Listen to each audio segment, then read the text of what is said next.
Ngayong todo init, naku talaga po naman masarap uminom ng pagkarami-raming tubig, hindi po ba? Pero kung gusto nyo ng tubig na may lasa, yan.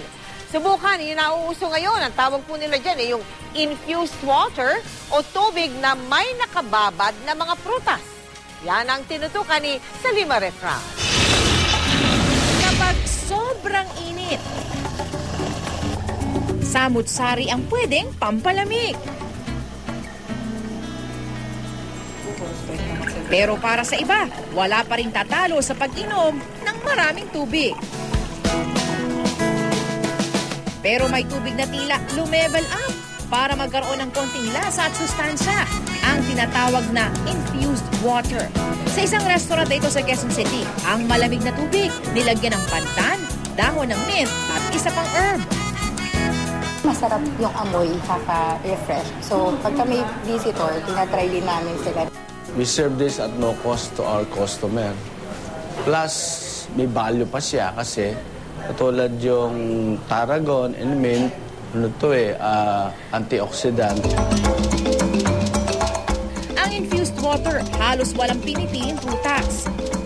Hiwain lang at ibabad sa tubig ng ilang oras. Palamigin at pwede nang inumin. Merong value, merong equivalent siyang calories dun sa idinagdag mo na water. Nakadagdag din siguro kasi yung timing dahil summer ngayon, so mainit yung panahon. Soothing kasi yung infused waters. Pwede naman pineapple, can do, mango, watermelon, yung fruits in season. Ang pitsel na may nakababad na prutas, pwedeng refillan ng tubig pag naubos na. Pero matapos ang ilang araw, kailangan ng tanggalin at palitan ng ginamit na prutas. Dapat din ingat sa pag-inom nito dahil sa sugar content ng mga prutas. Some patients or some clients may not need sobra din kasi remember it's infused with fruits. So lalo na yung mga may diabetes, hindi siya masama as long as it's within the meal plan. Pero summer man o hindi, dapat makarami ng inom ng tubig. Kung pwedeng araw, sa halip na nakagawi ang 8 hanggang 10 baso, uminom na hanggang 1 dosenang baso ng tubig. At mas mahalaga raw ito para sa mga nag-ehersisyo. Salima Refran, nakatutok 24 oras.